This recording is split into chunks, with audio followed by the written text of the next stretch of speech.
Ready now? Good morning, everyone. I'm your Mayor, Scott Brook, and we appreciate you all joining us for our Mental Health Awareness Facebook Live. It's our first one, and I'm excited to be here with some great people, including Chris Bader. You're going to hear from three of our local clinicians. You're going to hear from Becky Cheresnick, Andrea Santiago, and Sean Kahn. Before we get started, I'd like to ask you all to join us in a moment of silence for those we have lost to this dreadful disease, COVID-19. Please join me in a moment of silence.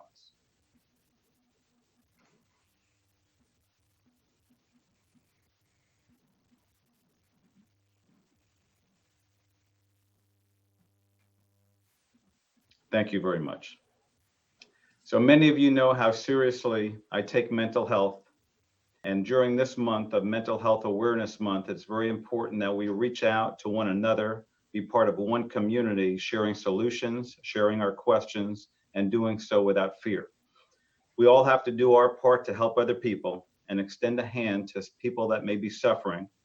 And we ask you, don't let silence be the real killer. Today is exactly what we intend to do by having this open, loving conversation with you all and our clinicians. I invite you to raise questions, even if they may be tough ones, and Becky, Sean, and Andrea will help you find answers. Now I'd like to turn this over to our moderator, Chris Bader, who's been with our city a long time and is a fantastic leader in our fire department. Thank you, Chris. Thank you, Mayor. Appreciate the opportunity here to discuss mental health. I'm really excited about the opportunity here to kind of share this and have this discussion. You know, over the last few months, we've really been focused on health and safety for our community and for our city and our employees, as well as all the residents and visitors.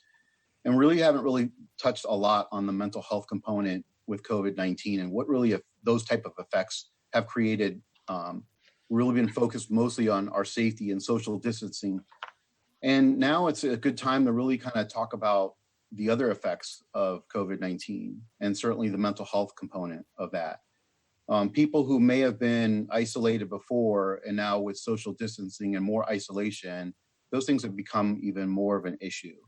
So excited to really have the opportunity to have Becky, Sean, and Andrea come on this meeting to have an open discussion on exactly those topics. So I really quickly want them to introduce themselves and maybe talk a little bit about their specialties.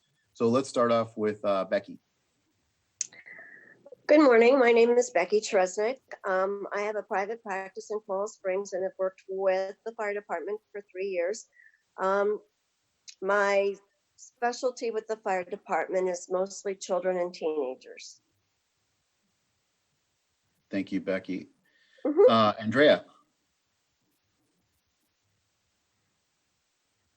Good morning. I'm Andrea Santiago. I'm a licensed clinical social worker and certified sex therapist, and I have a private practice in Fort Lauderdale, and I'm part of the Coral Springs clinician response team. Thank you, Andrea. Last but not least, Sean. Good morning. My name is Sean Kahn. I'm a licensed mental health in private practice for the last 5 years. Been in the mental health industry for approximately 20 years and been part of the Coral Springs clinician response team for 3 years now. Thank you guys, all of you. So let's get started. The first question that I have is, can each of you kind of just give us an overview on what exactly is mental illness? I'm sure many of you quickly related to depression, but is it simply just that? Becky, can you start? Sure. I think before we talk about mental illness, we need to describe what it is. So very quickly, mental disorders are a syndrome characterized by clinically significant disturbance in people's cognition, emotional regulation, or behavior that cause significant distress or disability in social, occupational, or other important activities. The DSM-5, which is the American Psychological Association's book of categories of mental illnesses, describes all the different disorders and the criteria that you have to meet to have those disorders. It is so complicated because in this DSM-5, there are 22 different mental disorders described. Each of those mental disorders have at least 5 subsets. For anxiety, for example, anxiety has 12 different subsets, all have different symptoms, and people hear mostly about depression and anxiety. Those 2 symptoms alone can cross all of the 22 disorders that are in the DSM-5. So Becky, we now heard like the definition and maybe the clinical approach of that, but how do you simplify that? Andrea, can you simplify that for us? So most people who don't even know what DSM-5 is or all those, clinical terms, how do you make that something that we can kind of swallow a little bit easier? It's, I think the easiest thing, using the COVID as an example, everybody has experienced change in some form of another, whether it's financial, emotional, work, home life. All of those changes can cause some mental health symptoms. Doesn't mean you're having a disorder or a diagnosis, but it's going to increase your anxiety if you're worried about your finances. It's going to, socially isolating from your family can cause symptoms of depression. So it's experiencing these symptoms and being aware of, are you being a little more short-tempered? Are you having difficult sleeping? Is your worrying increase? And those are all signs of mental health stress, mental health disorders. I think that can simplify it. So I think you brought up a good point, Andrea, like our social structures, our family structures have all kind of collapsed in this virus, right? So we talked about the health and safety aspects of it, but what about grandparents can no longer hug their kids? In many cases, those grandparents were the child for families to be able. So these type of elements and these type of stresses, obviously loss of income, have all added to mental health, right? So Sean, can you finish that out for us? So when we go into isolation or through the COVID, it really, if there are mental health symptoms prior to that, they are definitely exacerbated, and they can go up tenfold when we're not doing we're used to, when we're not when we fall out of routine. So I think those can have severe ramifications on how we live our day-to-day life. And when that structure is shaken, it can really be significantly debilitating to individuals. Great. Thank you very much. I appreciate that. So throughout this, we're going to be looking to get some questions from Facebook Live. So we'll kind of interject some of the questions that we might be receiving. But Sean, let me ask you this. What kind of, and we talked a little bit about it already, what kind of other mental health issues will be more prevalent really as a result of COVID-19? So I think the 2 major factors in terms of mental health symptoms that we're probably going to look at as a result of COVID are increases in depression and anxiety, along with some other maybe addiction behavior type of disorders.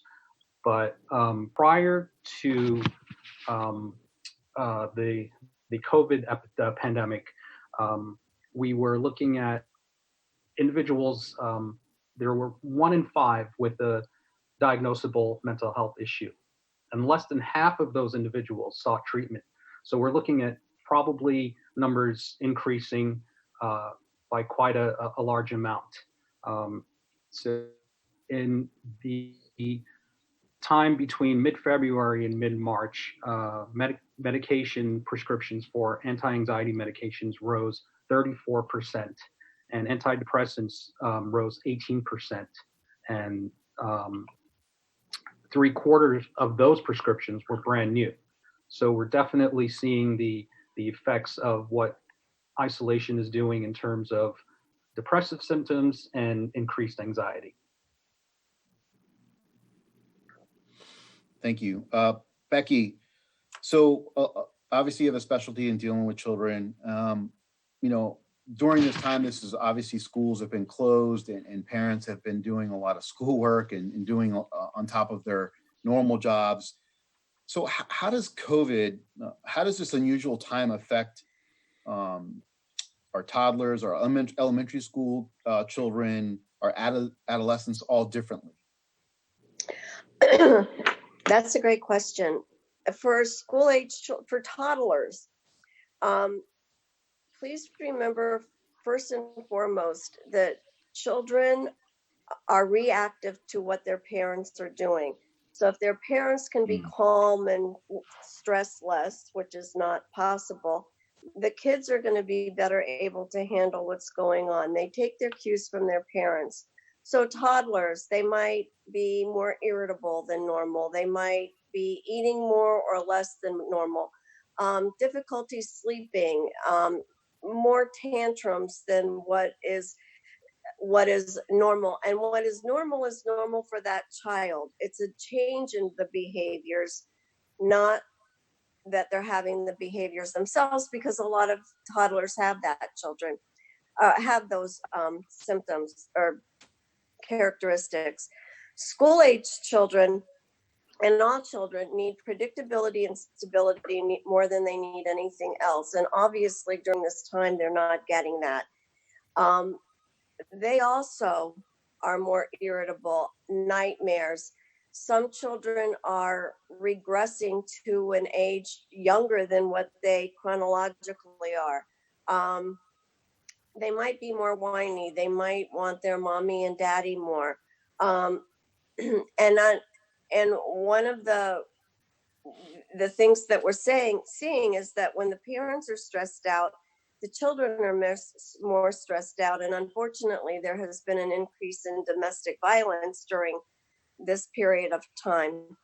High schoolers are actually at this COVID time are the ones that I'm the most concerned about.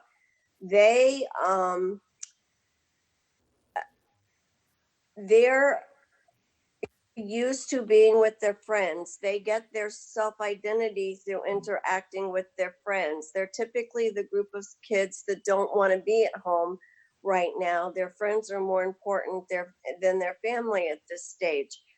The kids in high school haven't gotten to do any of the high school activities that they typically have been able to do.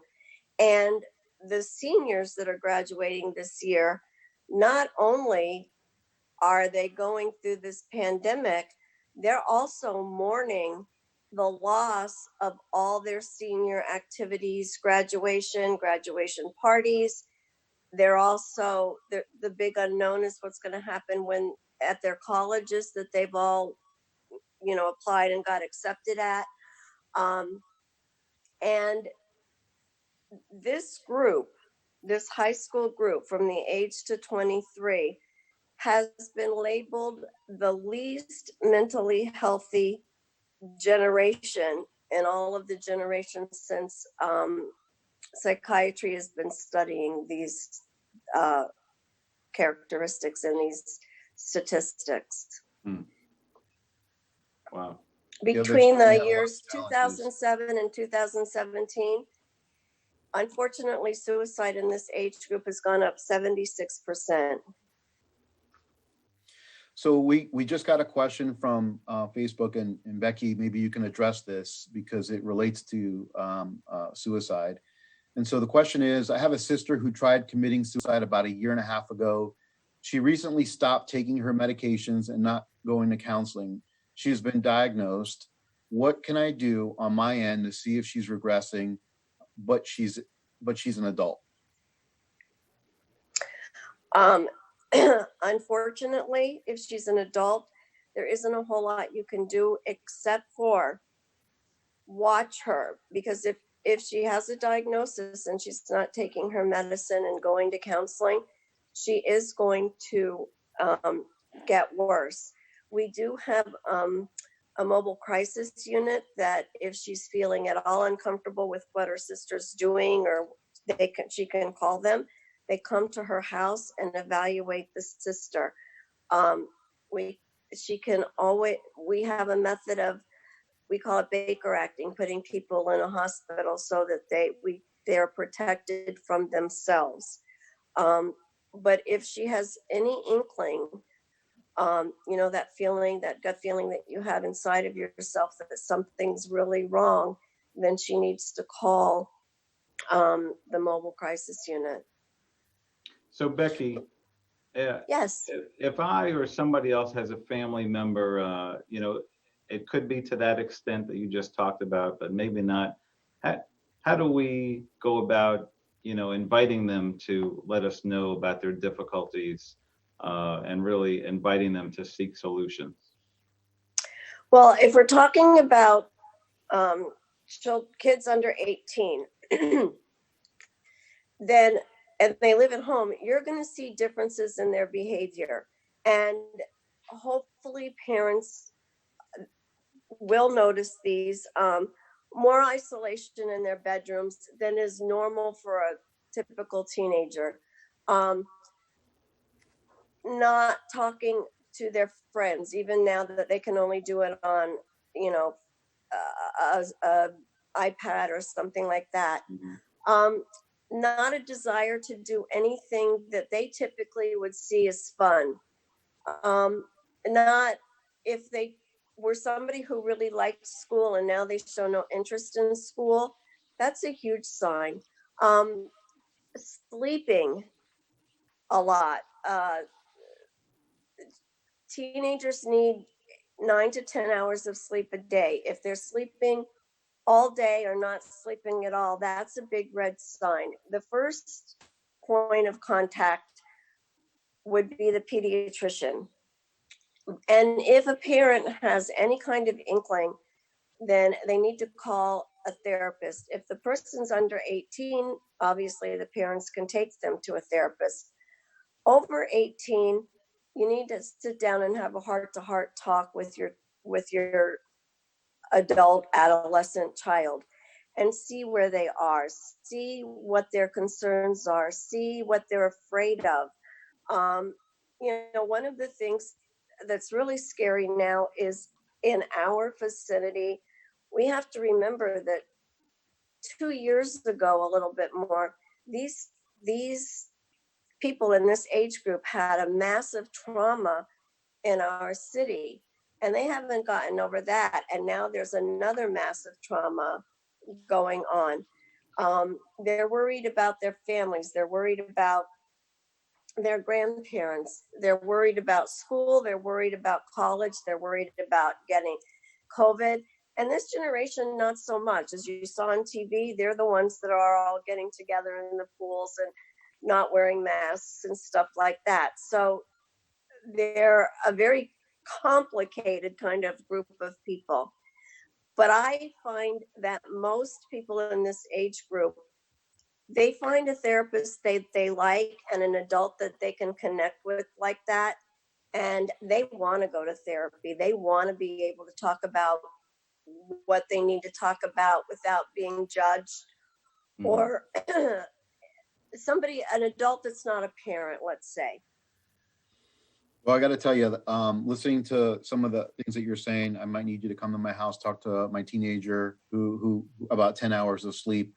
That 10 hours of sleep is probably not something they're ever even looking at. But I know how sleep is important. I really don't even know if I've had any sleep lately myself too. So thank you very much, Becky. I appreciate you explaining that. And it's also important to remember that anyone that needs help, just to remind them about the website, 211 and Broward.org. Calling 211 to speak to someone in case they have that need at that time. And also, Chris, I want to remind everybody about the 800 number, 227-TALK, 800-227-TALK. I did want one of the clinicians, Chris, if they could explain a little bit about the Columbia Protocol. Was something that I learned about last year after we lost 2 teenagers to suicide as a result of Marjory Stoneman Douglas tragedy. Could Andrea or Sean share a little bit about the Columbia Protocol?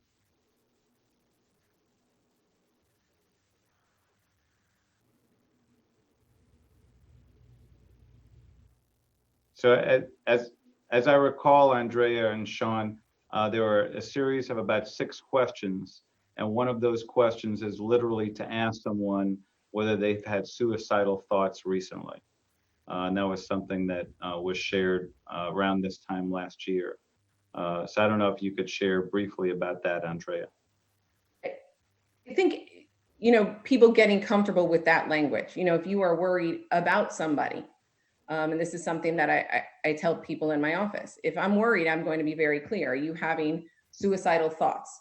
And there's a big difference between suicidal ideation, having plan, and having intent. And it's okay to have suicidal ideation and creating a space to talk about it, but getting comfortable with the people that you love, you're worried about.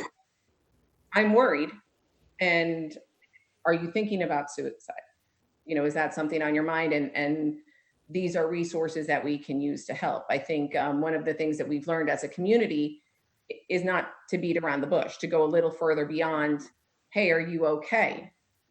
To say, you look a little stressed. I saw you on FaceTime and you're looking a little down. Is everything okay? And getting really specific with asking, not just, are you okay? Okay, yes, I'm great. You're great, fantastic. And we move on. What are we seeing in the people that we love, we care about, and being very direct about what your questions are and what your concerns are. So from about the age of 4 or 5, we all know where that Band-Aid box is in the kitchen cabinet or the bathroom cabinet. So we know to go to mom and dad. They can help us with a scraped knee or swollen ankle or even a broken arm. A lot of parents don't know how to address mental health issues. We're all practicing physical hygiene and not so sure about the mental hygiene. So those are very difficult questions to ask of an individual, especially a loved one, when we're very hesitant about how to approach it. So when you do approach your family member or a loved one that you're worried about, it has to be in a very supportive environment, and it has to be something. It's going to be a hard conversation, and it has to be something that you're going to be willing to not only ask but carry through with and follow through on. Great. So I Thank you think a very lot much, of times Sean. parents almost want to think that these conversations will be initiated by their children, right? They think that that's going to either come up, or if you just don't even address it, that it's not going to be something that comes up, and they usually find out later. So I think that that's important to have these real hard, difficult conversations, and kind of allowing both the parent and the children to grow from those conversations and learn their perspectives of where they're coming from. Certainly, when I grew up, it's very different than what my children and the environment they're growing up to. And although it's easy for me to say, well, that's just not how it was when I grew up, or this is how my parents raised me, I think we're kind of in a different time where we, everything from, the environment that our kids are in versus what the environment was when I grew up. Certainly what, they're dealing with both in school and out of school, even with the social component. And so that kind of brings me into another question that came up through a Facebook question is social media linked to any mental health issues in teens?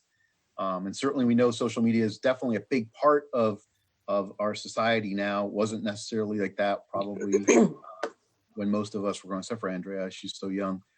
But can you answer that question? And I'll throw that to start off with Andrea.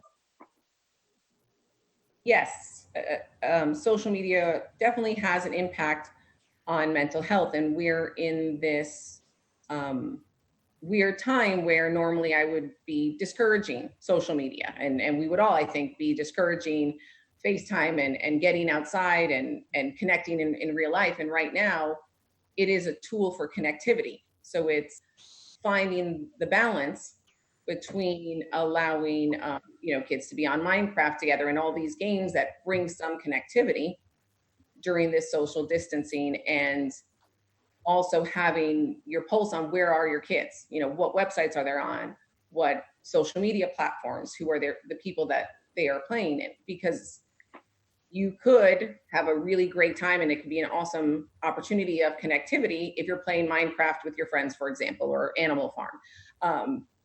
It can also be dangerous if you are engaging with people you don't know, or you're focusing more on Facebook and chatting and not opportunities of connectivity. So we're in this weird time. I don't know how Sean and Becky feel about it, but where I normally wouldn't encourage things like that, but now I am, because it's whatever way we can be connected with our friends and family, we need to use right now.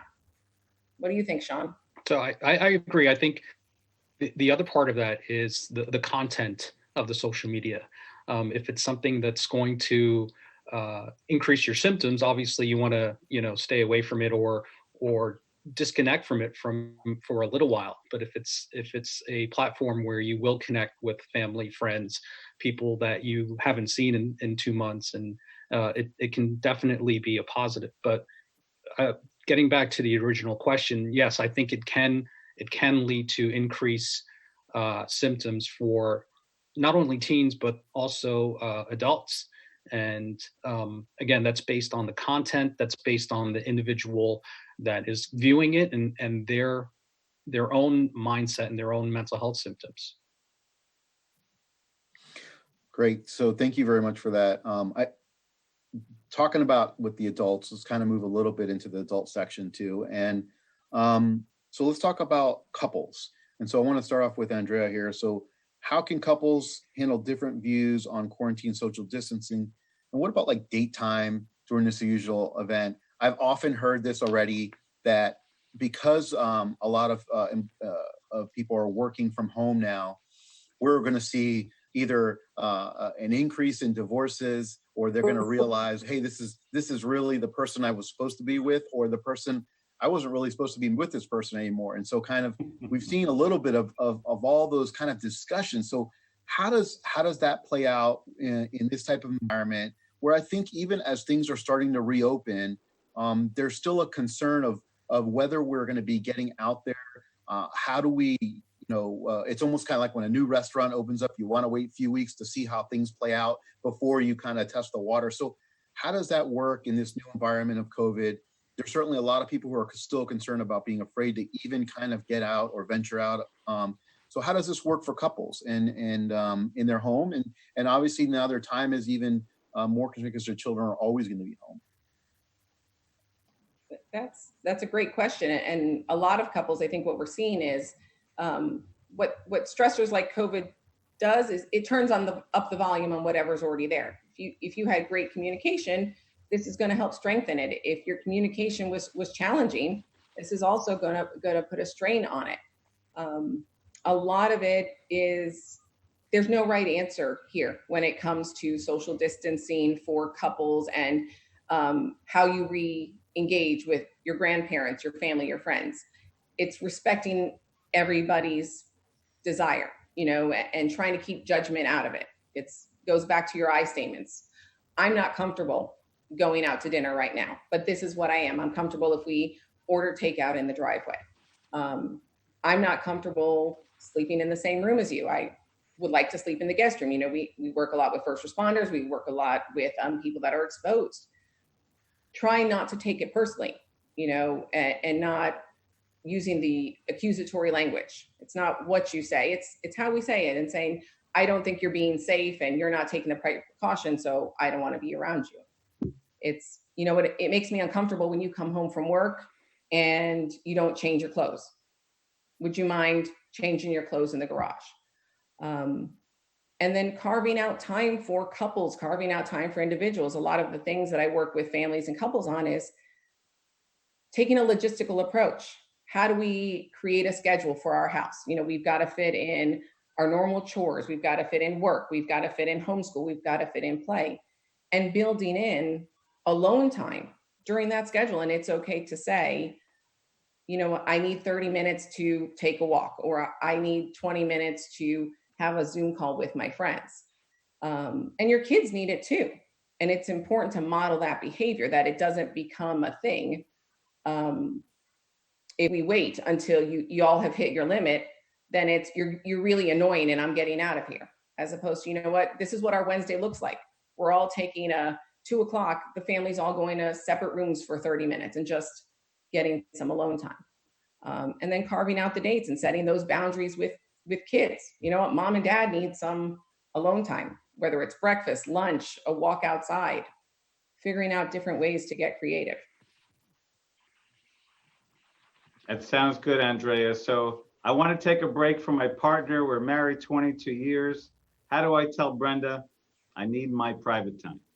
Just like that? Just like that. You say, Brenda, I love this togetherness, but what I really need right now is 30 minutes to do whatever. I need an hour. And saying it before you hit that limit. You know, if you start thinking in the morning, today I really need a break from my family, and you don't up to say, I need to run to the store, I need to go for a drive.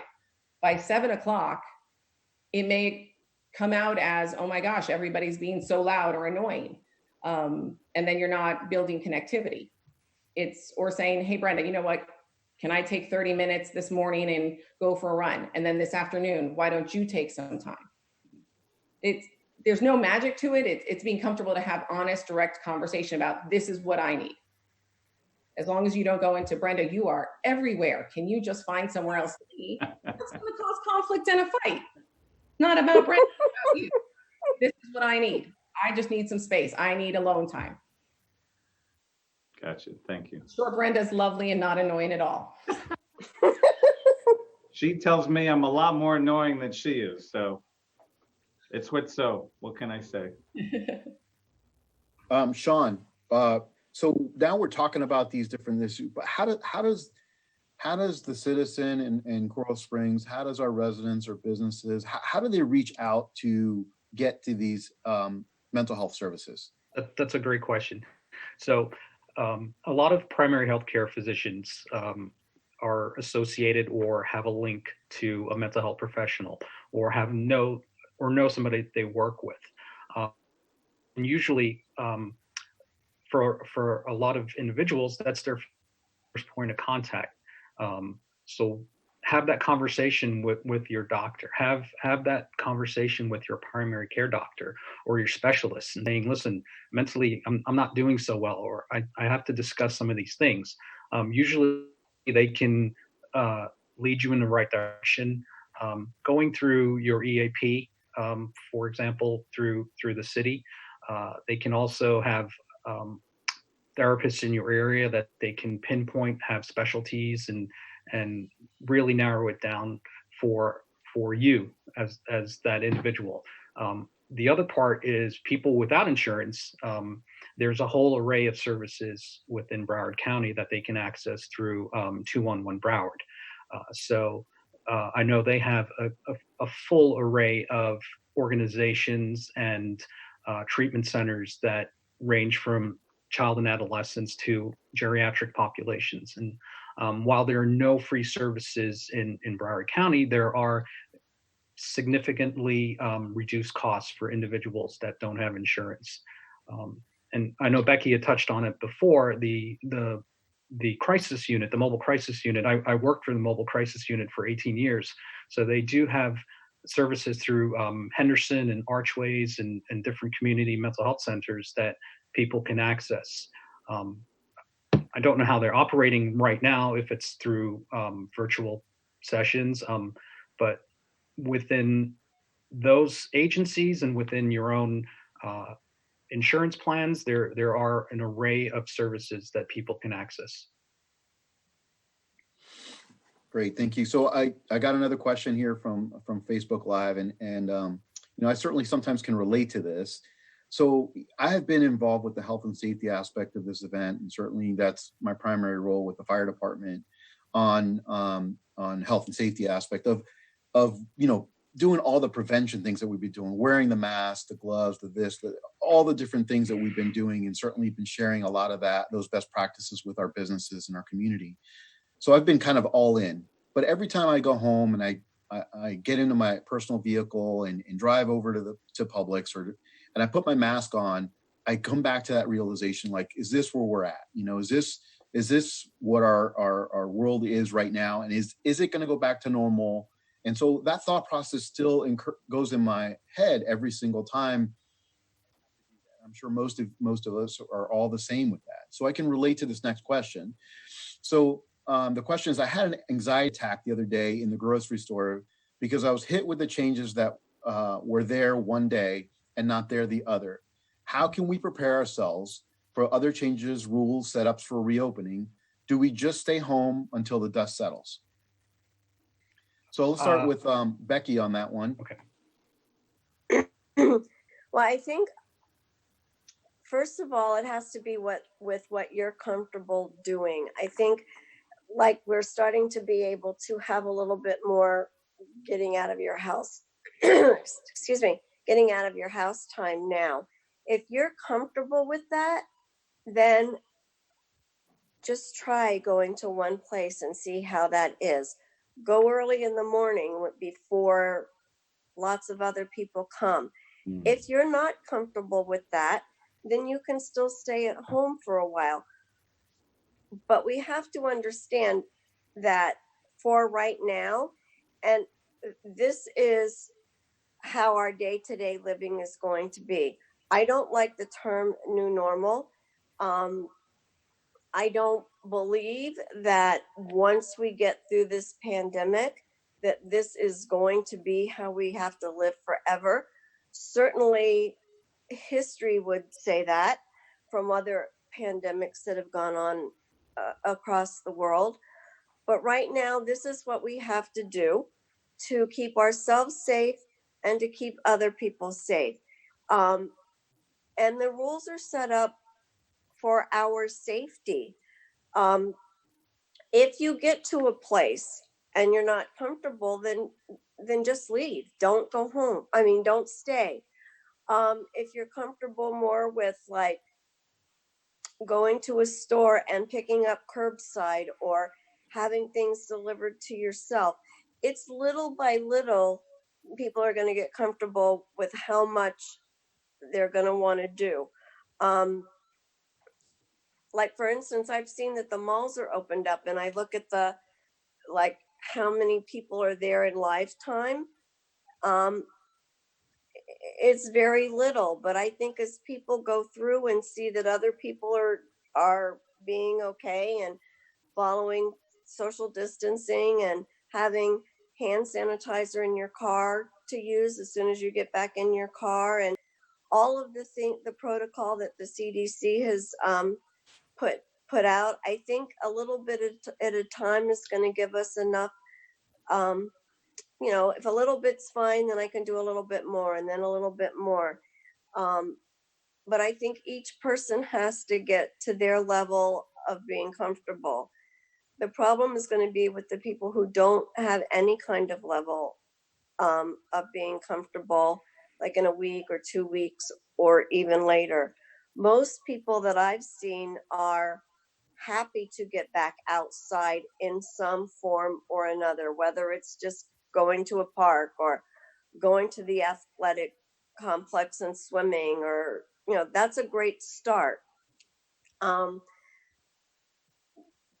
it has, and if you have an anxiety attack when you're in there, take deep breaths and then just leave until you feel more comfortable in being able to go back in. And maybe it's just that if you're that nervous, you go in and you stand there for a few minutes and then you leave again. We call that desensitization.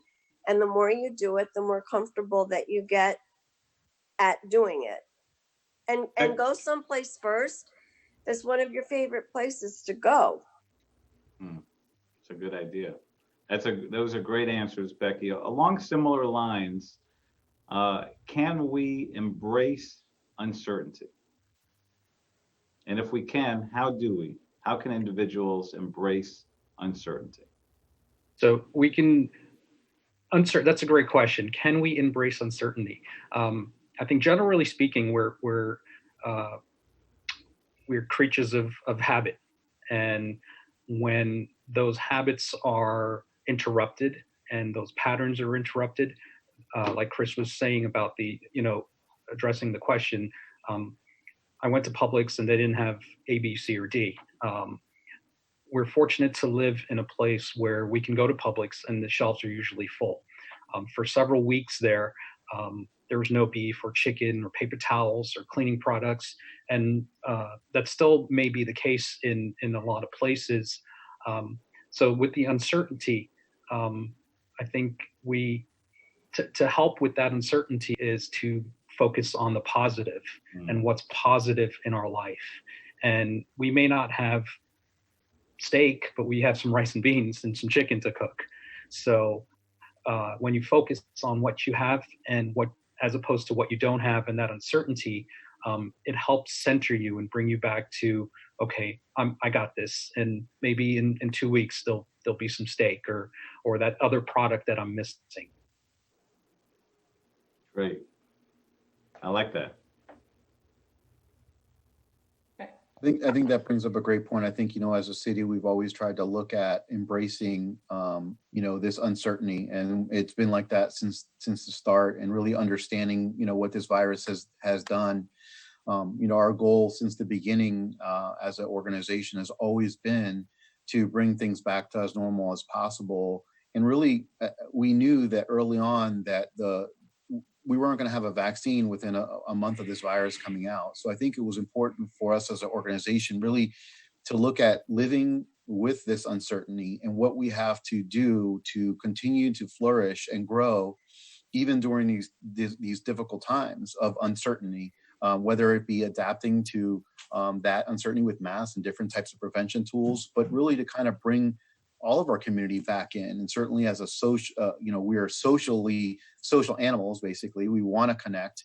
And this environment, and this virus has really kind of created more of a disconnect. I think that we've always looked at this, whether it be our residents, our visitors, our community, all the people that live and work in Coral Springs, but as well as bringing everything back up on the line, knowing that we still will be working within this environment, and really providing both health and safety as the forefront of that. And I think people will take that opportunity to slowly kind of dip their toe in the water to kind of come out as time goes on. And certainly as we know and learn more about the virus, people will be doing more and more. So thank you guys for that question. I know we're kind of getting close on our time, so I know Scott, you had a couple questions you wanted to throw out there as well. Sure. So one question for you, Becky, is what are some ways that children, not necessarily teens, but could be teens, what are some ways that our children can stay socially connected now? Zoom is an amazing tool. They can Zoom with their friends. They can FaceTime with their friends. Obviously with their grandparents, that's a big connection between children and their grandparents. I am a grandparent and I FaceTime with my grandchildren all the time. And if they're doing arts and crafts or whatever, they just put the phone there and we have a chat while they're doing whatever they're doing. You can have drive-bys with your friends, your families, all these birthday parades that you've seen on television and the graduation parades. Those are ways of staying connected to your friends and family. If you have kids in the neighborhoods that you're friendly with, you can't necessarily play with them right now, but you can self-distance and stand in your driveways and, talk and do things with them. If you have parents that aren't together and again, perhaps don't live in the same city or whatever, there is Zoom, there is FaceTime. There are a lot of games that you can play together as a family, even though the family doesn't live in the same area. Like I know Andrea does bingo with her family. I play Uno with my grandchildren. There are so many different opportunities on the internet for, different games that families can play together, even if they don't live in the same house together. And those are all important. Getting together with, for instance, their school their class at school, Zooming just to say goodbye at the end of the year, or have like, a cupcake together over Zoom as an end of the school year. That brings some kind of closure to them that, yes, this is the end of the school. And the teachers that I know that are doing all this hard work, they're doing things like that. Hmm. And I'd like to give a shout out to them because I know this is harder than it is teaching in a classroom. Um, and I think they're doing an amazing job. And if you don't have any ideas, if you Google that, you'll get thousands and thousands of ideas on how you can interact with your children or that are distanced from you over Zoom and over FaceTime. Great. I know one of the things that we've done with my family in different parts of this county and Miami-Dade is we've done house party, and we played Mhm. games on there and sang and shared jokes, and that's been a great way to connect during this time. Another thing I did last week, I was invited to Riverside Elementary, a group of fifth graders, and they met the mayor on Zoom. We connected through that for about a half hour, and that was a lot of fun. So as we're winding up, Sean, Andrea, any other creative solutions for our community to help alleviate their stress during this stressful time? Andrea, or do you want me to go first, or?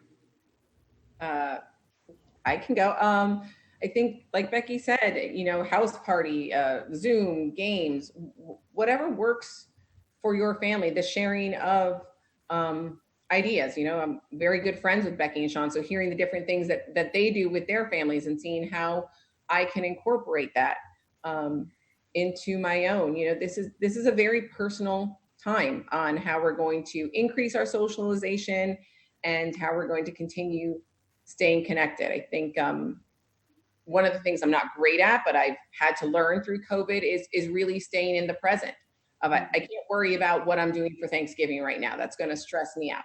I can worry about what choices am I going to make to socialize this week, and then tackling next week, and really giving ourselves that permission to try and just say, in the present, this is what we can do this week. Just because I'm playing bingo with my family this week on Zoom does not mean in 2 weeks I might not be able to play in person. Great. Sean, thank you. So I believe in, I had touched on mental hygiene a little bit earlier, and there are certain things to really that combat anxiety and combating depression, along with therapy and medications. But there are certain things you can do outside of that. They're being mindful. I think exercise is a huge component, and not just exercise here and there. It has to be on a consistent level. There are numerous studies that show that it helps with depression and anxiety. A balanced diet, and just being mindful and trying to stay as positive as you can, and knowing that there are things outside of your control, and trying to let those go, and focusing on what you have control of, and what you can do for your own self, and for family members. Family members are seeing changes in their loved ones. They can there can be a supportive understanding, a patience with them, and acknowledging their feelings and what their concerns are, and utilizing the services, mental health services, psychiatrists, therapists, psychologists, but there are an array of other services too. Your church, your pastors, your priests, your community, your friends, and your loved ones. Just utilize whatever positive influence is within your reach, and hopefully that can help alleviate some of what you're going through. Great wisdom. Back to you, Chris, as we wind up. Thank you very much. Thank you, each one of you. I just want to thank you all for participating today, and I certainly want to thank you, Mayor, for being a part of this. This has been fantastic. To our residents, if you know someone or who's struggling with mental health here in Coral Springs, We have a mental health wellness alliance dedicated to eliminating the stigma. So we appreciate everyone joining in today and some of the questions that were provided. Again, thank you, Becky, Sean, Andrea, and obviously turning it back over to you, Mayor. Thank you. Thank you so much, Chris. Thank you. Yeah, about a year ago, we started a lot of leaders in the community, a mental wellness networking alliance. So tune in by Zoom, June 3 at 6 p.m. If you ever need me for anything, you can call me directly at the city at 344-5911. We encourage all of you, especially our parents, to speak with your children about mental health, speak about suicide. And if you're seeking assistance, we urge you to please dial 211. It is a great resource for suicide intervention and other challenges that we may have in our community regarding our mental health. Those at risk can also text the 2 letters FL to 741-741 and immediately speak with a counselor. For those of you that are suffering during this COVID crisis, we offer a list of all of the mental health services on our website, which is www.coralsprings.org. We want to thank you again for helping us raise the awareness in this important matter. And thank you all the panelists for being here today and supporting our community for the prior years that you have. You're all great. You've shared some great wisdom today. We just urge you to reach out. Don't be silent. Silence can kill. And when in doubt, just, share openly with love and, invite the conversation, whether it's with a friend, your child, your spouse. If we can invite the conversation, we're going to raise the dialogue and we'll eliminate the stigma. So thank you all of us. Thank you all of you for being here with us today. It's a pleasure to represent our commission during this Facebook Live event. We wish you a great day and please stay safe and stay positive. Thank you. Thank you. Thank you. Thank you.